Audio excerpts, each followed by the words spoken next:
Hello, my friends, and welcome to a gentle Halloween story. As we approach Halloween, I thought it would be a good time to dive into the history of trick or treat, that well-loved tradition enjoyed by children everywhere. I hope you enjoy learning the origins, which may surprise you. Lie back, relax, and enjoy the journey into the history of trick or treat.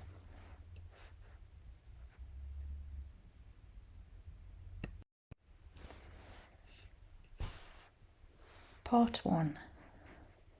Shadows, Souls, and Sweets. The ancient origins. Long before doorbells, costumes, or pillowcases full of sweets, there were fires on hillsides and whispered prayers for the dead.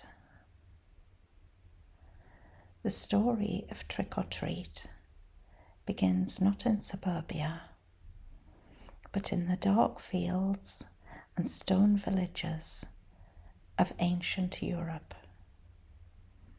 when the last harvest marked the turn of the new year, and people felt the nearness of unseen worlds. Samhain, the Celtic New Year. In Celtic lands, modern Ireland, Scotland, and parts of Wales, the festival of Samhain marked the boundary between the light and dark halves of the year. It fell at the end of October, when the harvest was gathered, animals were brought in, and fires burned high against the encroaching cold. To the Celts, Samhain was more than a seasonal shift. It was a time when the veil between the living and the dead grew thin. Spirits could wander freely. Ancestors might return home. And not all of those who crossed over were kind. People lit bonfires to keep away malevolent beings, and left small offerings of food or drink for wandering souls. This practice, leaving gifts to appease spirits, was the faintest ancestor of the modern treat. The Celts did not go door to door, but they did exchange tokens with the unseen, an offering to ensure goodwill through the dark months. Christian echoes, All Saints and All Souls. Centuries later, as Christianity spread across Europe, church leaders reinterpreted older festivals rather than abolishing them. Samhain merged with All Saints' Day, November the 1st, and All Souls' Day, November the 2nd, forming what became known collectively as Hallowtide. On All Souls' Eve, October the 31st, people prayed for those in purgatory, ringing bells and lighting candles in parts of Britain and Ireland, a tradition called souling emerged. The poor, often children, went door to door, carrying lanterns made from turnips or gourds, reciting prayers or songs in exchange for food known as soul cakes. These small round cakes, spiced with nutmeg and marked with a cross, were offered for the souls of the departed. Souling was both charitable and symbolic. Those who gave soul cakes were shown generosity. Those who received them offered blessings in return. Though rooted in faith, it also carried echoes of the older pagan practice, appeasing wandering spirits with gifts.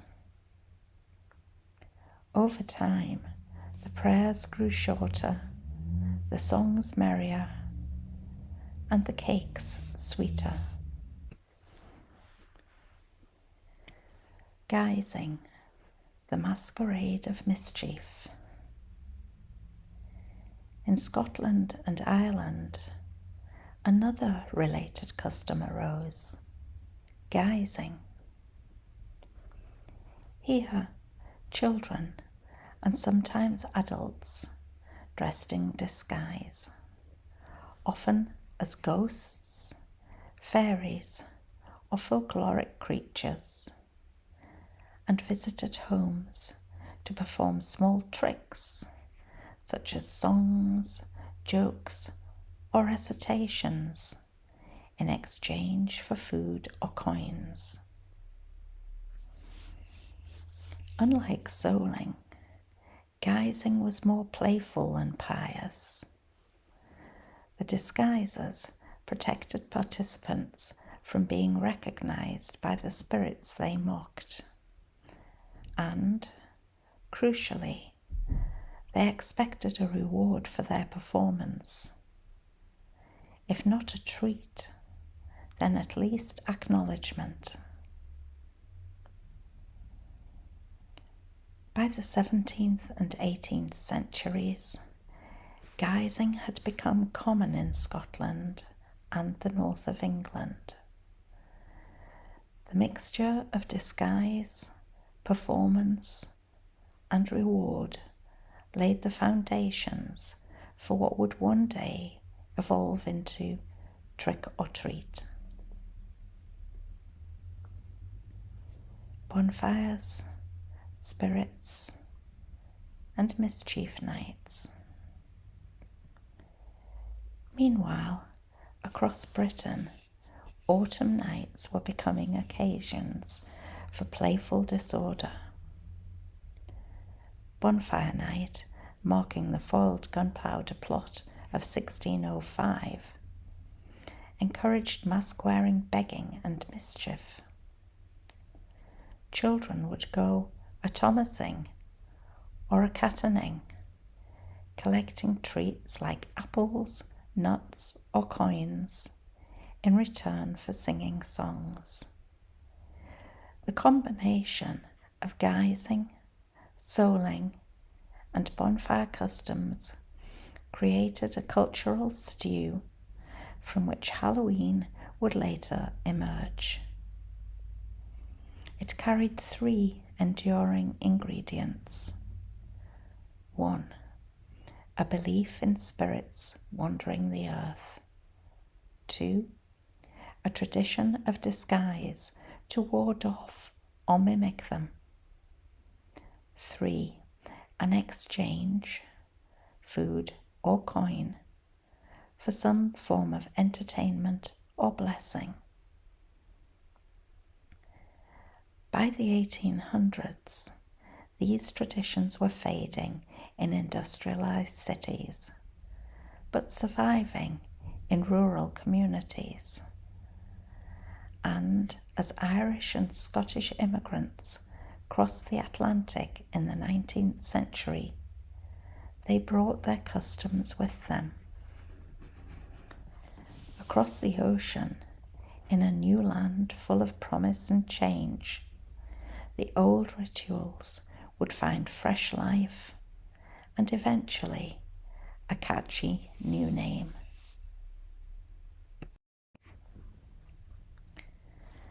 Across the Atlantic, Halloween arrives in America.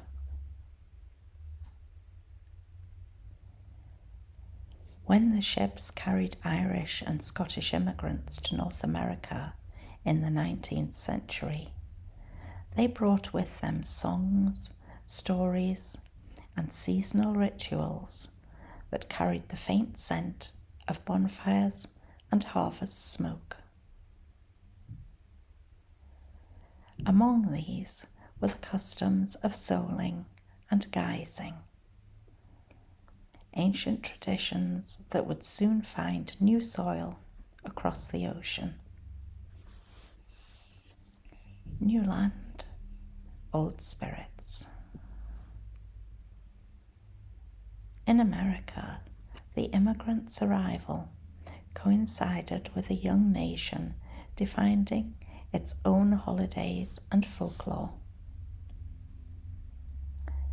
The old world belief that October nights were filled with wandering souls found a natural home in the vast and varied landscapes of the New World, where superstition still mingled easily with Christian custom.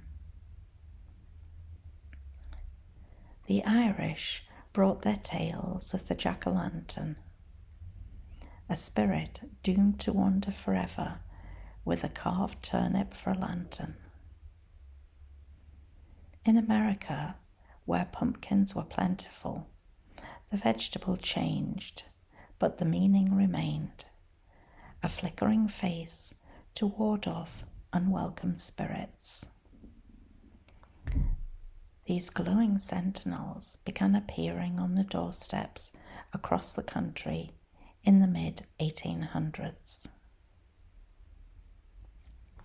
At the same time, the autumn season itself held a certain magic in America.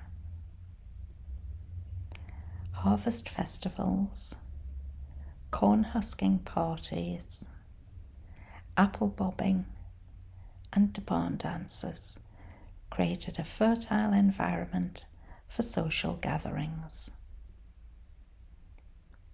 Halloween, though not yet a national event, began to blend with these local harvest traditions, taking on a lighter, more communal tone. By the 1840s and 1850s, American newspapers occasionally mentioned Halloween parties, often describing them as charmingly old country customs observed by Irish or Scottish families. The elements of disguise and play were there, but still modest. Games of divination, harmless pranks, and lanterns glowing in the dark. The mischief problem. As the century turned, Halloween's playful side began to tilt towards something rowdier. Industrialization and urbanization created large populations of restless youth, and Halloween became their night of freedom.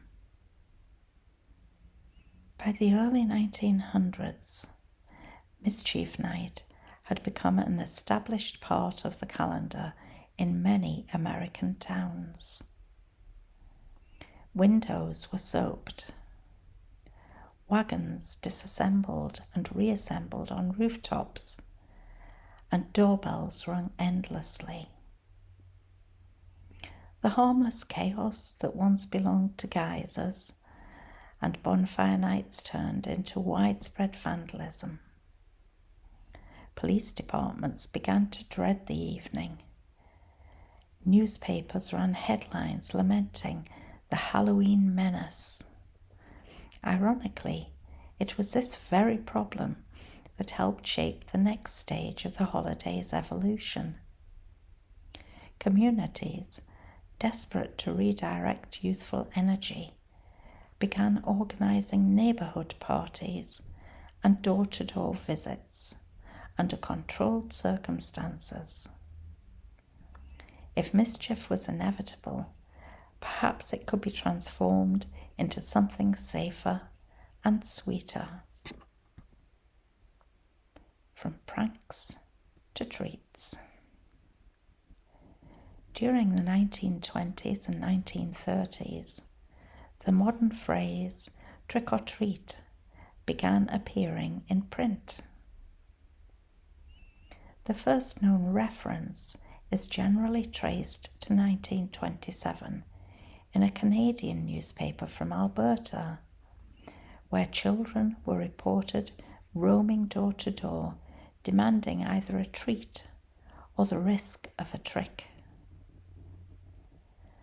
This new phrasing distilled centuries of tradition into a single, clever ultimatum: generosity or mischief.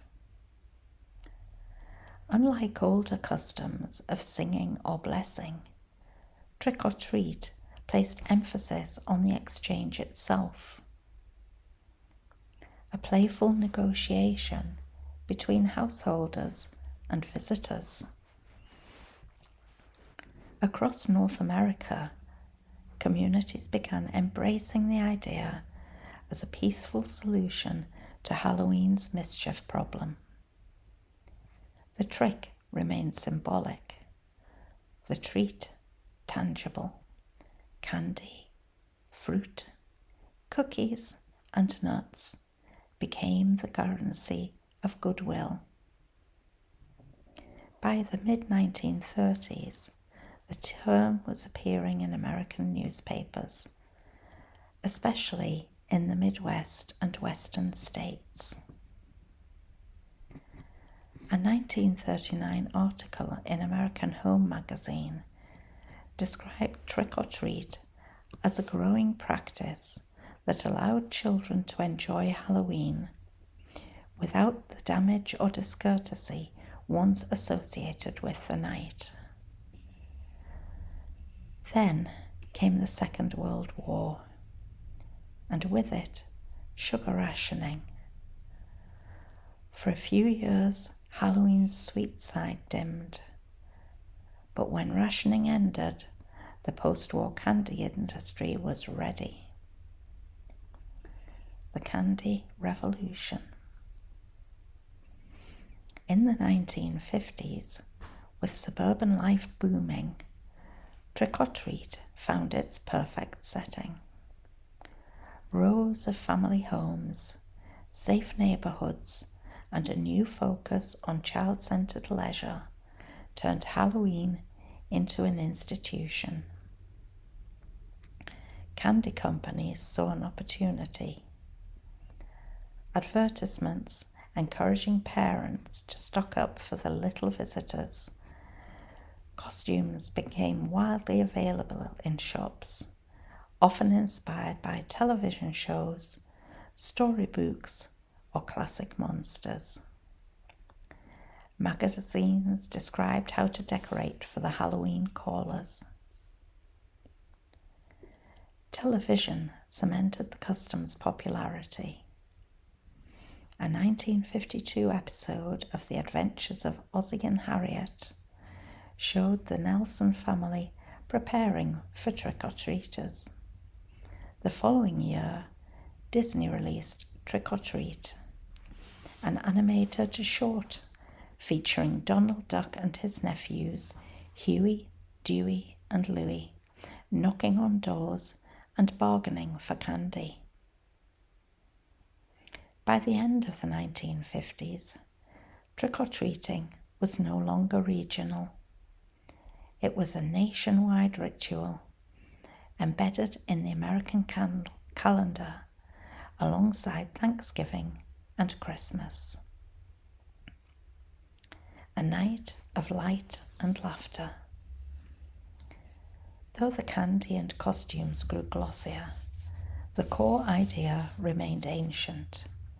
A night when the living acknowledged the otherworldly, when gifts were exchanged to keep the balance, and when disguise allowed freedom from everyday roles. Children no longer knocked on doors to pray for souls, but the echo of that old generosity lingered. Each treat offered, each lantern glowing in the dark, was a faint reflection of old offerings once left at the edge of the fields and fireside. What had begun as a way to placate spirits and bless the dead had transformed into a celebration of imagination, generosity, and shared laughter. A living tradition shaped by centuries of adaptation. And yet, trick-or-treat's journey was far from over. The American custom, born from Celtic roots and shaped by immigrant experience, was about to take another great leap across the world.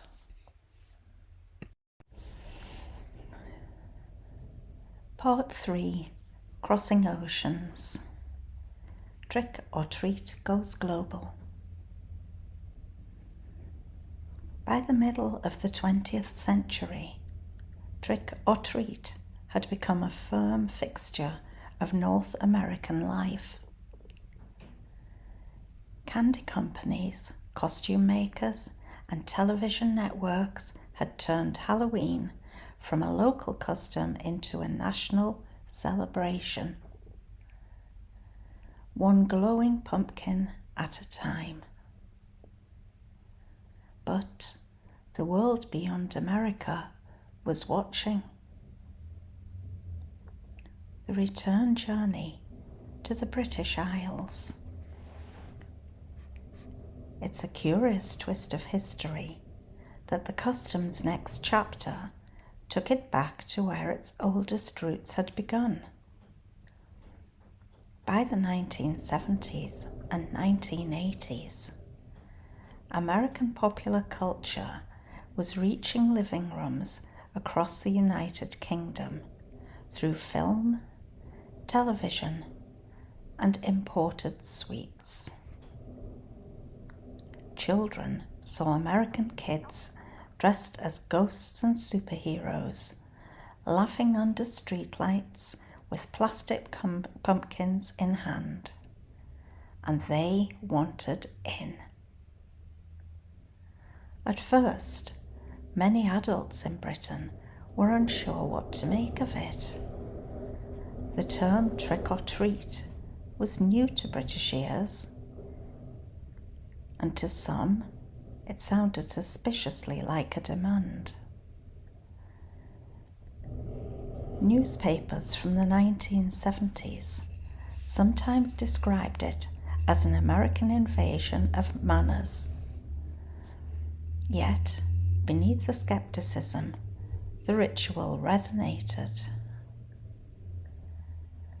After all, the British Isles already had their own versions. Guising in Scotland, souling in parts of England, and Mischief Night in Yorkshire and the North. Children had been visiting doors in disguise or playfully knocking and running away for centuries. What was different now was the candy and the phrase. By the late 1980s, trick or treat had taken root. Shops began stocking pumpkin decorations, costumes, and themed sweets. Television specials like E.T. the Extraterrestrial and The Simpsons' Treehouse of Horror brought the American-style Halloween firmly into pop culture. Soon, British children were carving pumpkins instead of turnips, knocking on doors with plastic buckets, and repeating a phrase their great-grandparents might not have known, but whose meaning stretched back 1,000 years. Canada and the Northern tradition. Canada, meanwhile, had embraced trick-or-treat almost simultaneously with the United States. In fact, as early as the 1920s, Canadian newspapers were already printing the term, some of the very first known examples. The northern climate gave Halloween an extra touch of drama.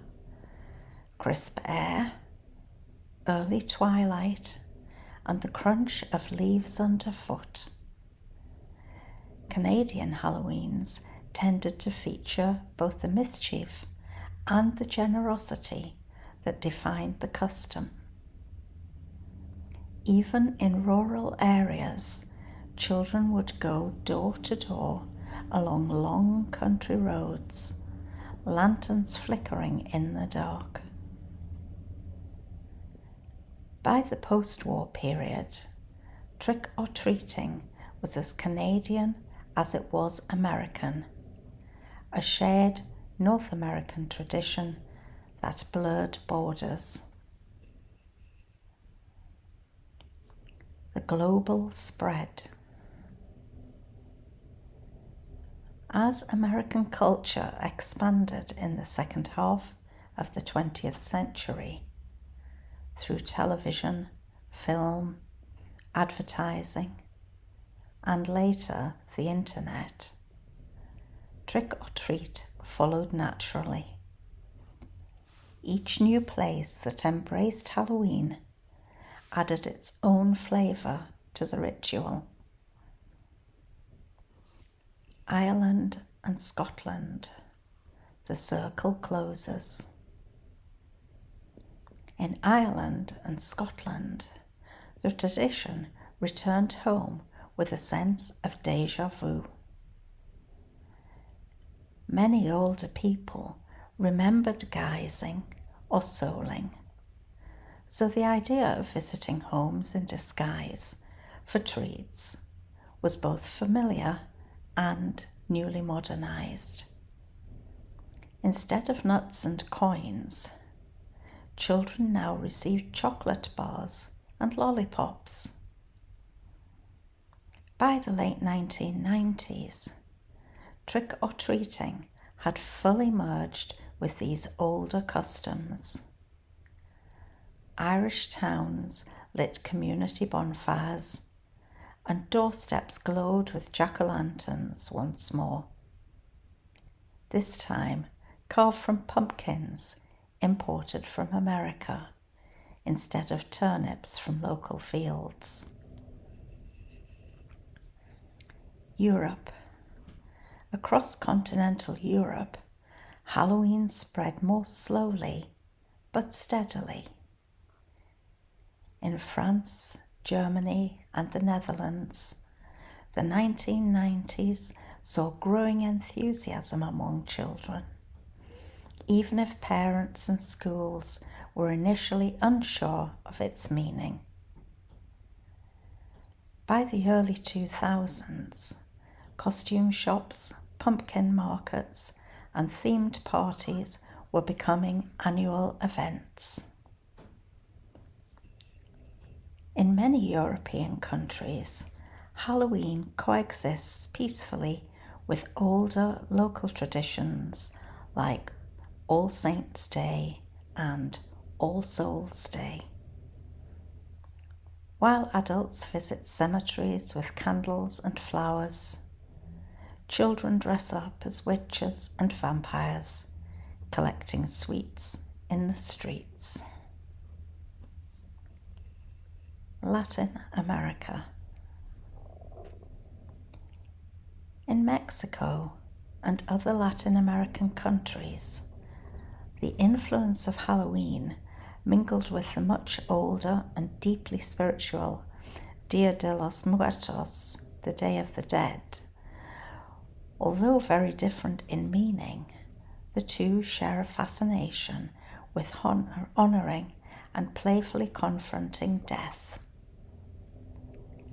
In urban areas, children often combine both traditions, celebrating the colourful Dia de los Muertos with family during the day and joining trick-or-treating festivities by night. Asia and the Pacific. By the 2000s, Halloween had reached even further afield. In Japan, Halloween first appeared as a Western novelty in theme parks and English language schools, but quickly took on a life of its own. Today, Tokyo's Shibuya district hosts enormous costumed gatherings, more a festival of creativity than candy collecting. In Australia and New Zealand, trick-or-treating took hold more recently and somewhat cautiously. Some families embraced it wholeheartedly, while others viewed it as an imported curiosity. Yet, each year, more orange and black decorations appear in shop windows, and more small ghosts and superheroes wander suburban streets. A language of fun and kindness. What makes trick-or-treat remarkable is not just how far it has travelled, but how easily it adapts. Whether in London or Lisbon, Toronto or Tokyo, the phrase carries a simple universal message. Let's play together for one night. Let's share something sweet in the dark. It is a small contract of goodwill between generations and neighbours, a modern echo of the ancient exchange between the living and the spirits, or between the poor and the charitable.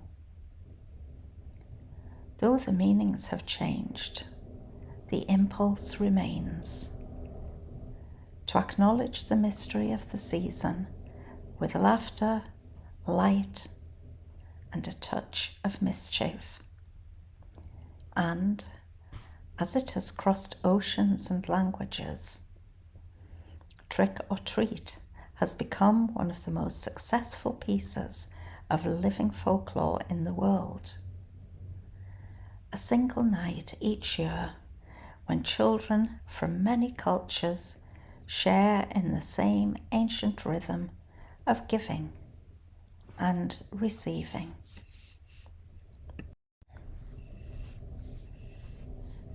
Part 4. Behind the Masks. The meaning beneath the mischief. When the night of Halloween arrives, it can seem like a simple ritual. Children in costumes, glowing pumpkins, laughter, and the soft clatter of sweets filling buckets. But beneath that cheerful surface lies something older and far more meaningful. A deep, instinctive human need to make peace with the unknown. Masks and the power of transformation. For as long as human beings have told stories, we have worn masks.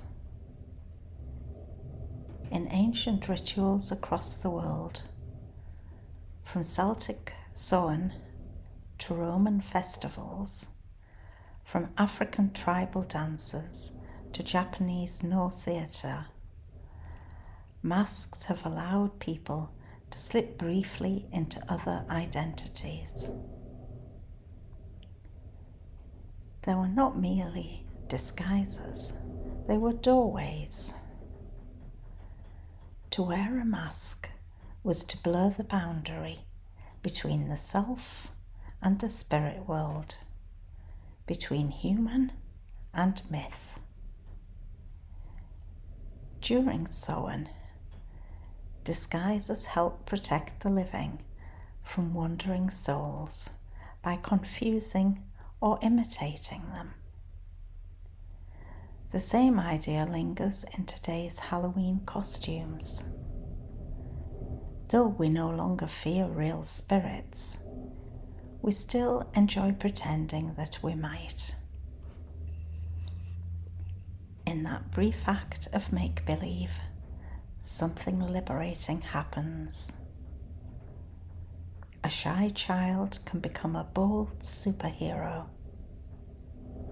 A quiet thinker can turn into a roaring monster. The mask gives permission to step outside the ordinary. Even adults, whether they admit it or not, sense that magic when they see those miniature witches and ghosts marching down the street. For one evening, everyone shares in the same imaginative play that once connected the living and the dead. The sweet exchange. If the mask represents transformation, then the treat represents trust. When a child knocks on a stranger's door and says, "Trick or treat," they're participating in a tiny act of social faith. The homeowner, in turn, acknowledges the request with a smile and a gift. It's a ritual of hospitality in miniature, an echo of those ancient offerings left on thresholds to invite blessings and prevent harm. In every sweet given, there is a small message. You are welcome here. You are safe. Let's share this moment of laughter together. Sociologists have often pointed out that trick or treat temporarily reverses the usual social order. Children, usually the smallest and least powerful members of a community, take control of the night.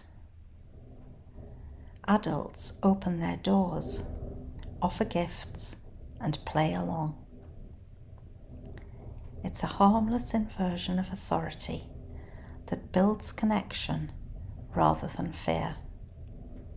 And when the night ends and the costumes come off, everything returns to normal. But for that short time, the community has laughed together in the dark. And that laughter is what keeps the shadows at bay. Laughter in the dark. Humour and fear have always been uneasy companions. Where there is darkness, people have learned to make jokes. Where there are ghosts, there are always stories. The medieval church bells that once rang on All Souls' Eve were both solemn and comforting. A way to remind the living not to fear the dead.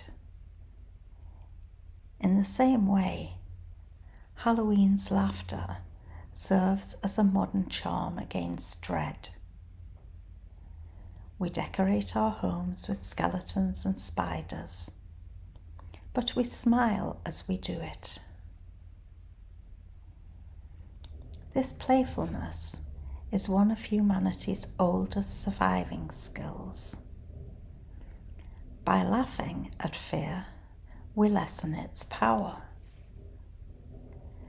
Trick or treat embodies that spirit perfectly. It takes the old anxieties about death, spirits, and misfortune and turns them into something joyful. A child in a monster mask is both the thing we fear and the proof that it can be tamed. The night is filled with make-believe horrors, but every one of them ends with a kind word, a sweet or a lighted pumpkin. Community in disguise. One of the most beautiful aspects of modern trick-or-treating is its quiet sense of togetherness.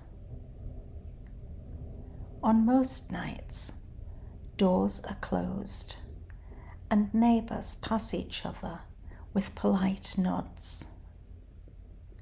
But on Halloween night, those same doors open. People decorate, prepare treats, and wait for visitors who come not with need, but with playfulness. Even in busy cities, Halloween offers a sense of shared ritual. A night when everyone participates in the same gentle mischief. And unlike most holidays, it isn't limited by religion, nationality, or class. The rules are simple and welcoming. Dress up, be kind, have fun. Sociologists often describe trick-or-treating as a secular, sacred ritual. It's not tied to any creed, yet it carries meaning that feels spiritual in its inclusivity. A reminder that generosity, imagination, and laughter can link people more powerfully than doctrine. The quiet echo of the past. It's easy to forget that this joyous night began with solemn prayers for the dead. But in a sense, that element still lingers. Not in sadness, but in remembrance. When families light pumpkins or hang lanterns, they unknowingly echo the fires of Samhain and the candles of All Souls' Eve. The light still burns against the darkness, and though modern child collecting chocolate bars might not be thinking of ancient ancestors, the act of visiting door to door, of asking and giving, of sharing laughter in the dark, is still a living connection to that chain of human custom stretching back over 2,000 years. Trick or treat is, at the heart, a reminder that life and death, laughter and fear are not enemies, but dance partners, each giving meaning to the other.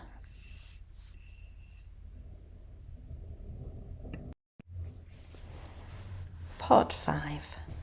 Pumpkins, ghosts, and global legacy.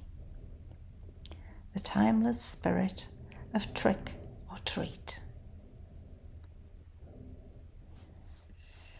As twilight deepens on the last night of October, the scene is both timeless and ever-changing. Pumpkins flicker on doorsteps. Costumed children chatter in the distance. Somewhere, a parent adjusts a crooked witch's hat or untangles a plastic vampire cape. The night smells faintly of leaves, wax, and sugar. For one brief evening, the ancient and the modern walk hand in hand.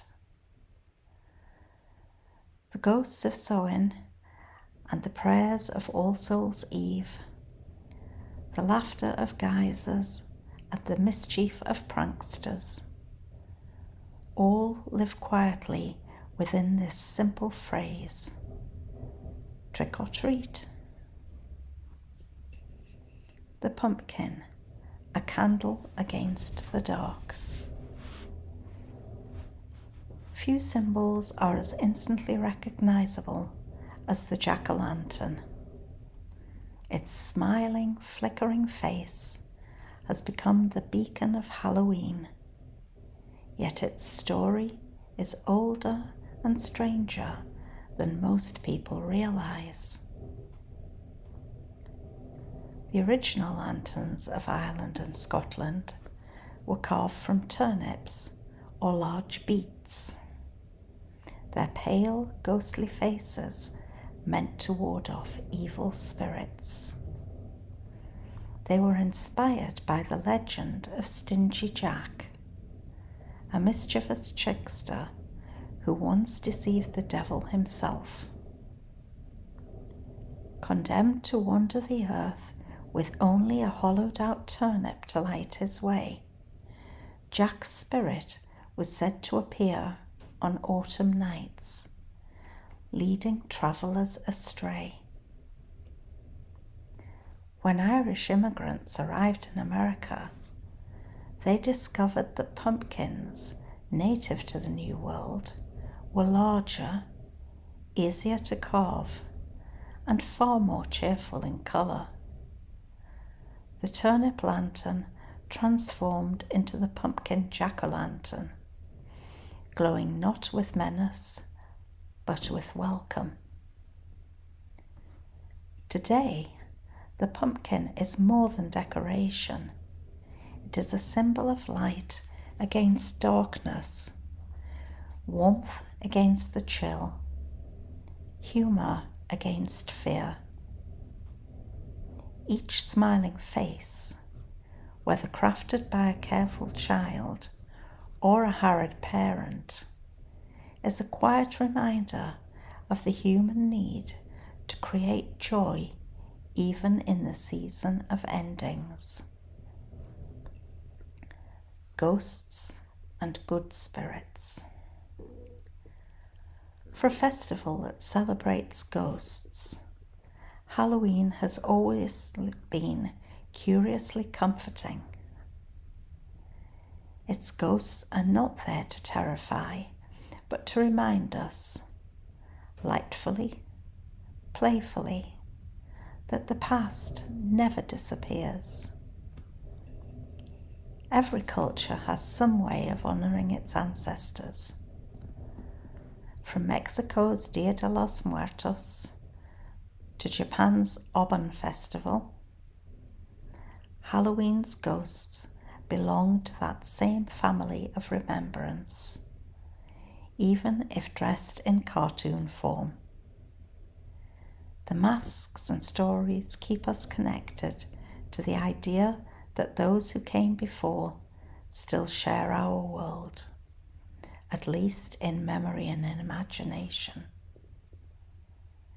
When children shout, "Trick or treat," and run laughing from house to house, they're not so far removed from the villagers who once left bread and milk on the doorstep for wandering souls. The language may have changed, but the kindness remains. A candy-coated history of generosity. Modern Halloween is sometimes criticised as overly commercial, a holiday of sweets and costumes rather than meaning. Yet beneath the candy wrappers lies something quietly noble.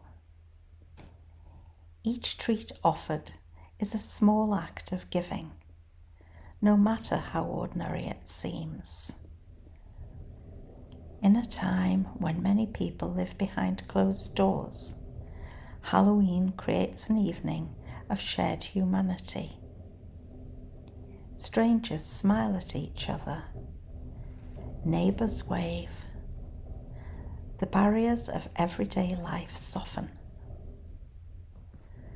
Anthropologists often describe trick or treat as a ritual of reciprocity. That means everyone participates equally. Those who give and those who receive both play a part in keeping the tradition alive. It's an unwritten social contract. I trust you enough to open my door. You trust me enough to knock. Perhaps that's why the custom endures so strongly, even as the world changes. Beneath the laughter and sugar rush, it satisfies an ancient longing for connection. The global night. Today, Halloween night belongs to the world. From small towns in Ireland to the crowded streets of Tokyo, children still dress up and knock on doors, armed with courage, curiosity, and sweet expectations. In London, ghost tours wind through foggy alleys. In Mexico City, families picnic by candlelight among graves, singing and laughing with their ancestors. In Canada, the air sparkles with frost as little monsters crunch through fallen leaves. In New York, parades fill the streets with music and colour, and skyscrapers glow orange and purple. Each place shapes Halloween in its own image. Yet, wherever it appears, the same ancient feeling stirs. The knowledge that the year is turning, that light is precious, and that laughter can banish shadows. Enduring lessons from a playful night. What makes trick or treat so powerful is its balance between play and seriousness, fear and comfort, mischief and kindness. It's a gentle reminder that we can face the unknown, not only with caution, but with joy. The costumes, the candles, the laughter at the door, they all whisper the same message that humans have repeated since the first fires of the Samhain burned in the dark. The nights may grow long, but we are not alone. Every small ghost or superhero walking down the street carries a piece of that message forward, keeping alive a chain of tradition that stretches back thousands of years. When the pumpkins are finally dark and the sweets are counted, the laughter lingers. The ritual has done its work. It has brought people together, warmed their spirits, and turned fear into fun. And so, as each Halloween passes into memory, the story of trick or treat continues, evolving, adapting, glowing softly at the heart of autumn's long night. It is, and always has been, more than a game. It is a conversation between generations, a celebration of generosity, and a gentle nod to the mysteries that lie just beyond our understanding. So, the next time you see a pumpkin's grin flickering on a doorstep, remember what it means. It is an invitation, an offering, and a promise that even as the world grows darker for a time, we will meet it with light, laughter, and open doors. And that is the true history and the enduring heart of trick or treat.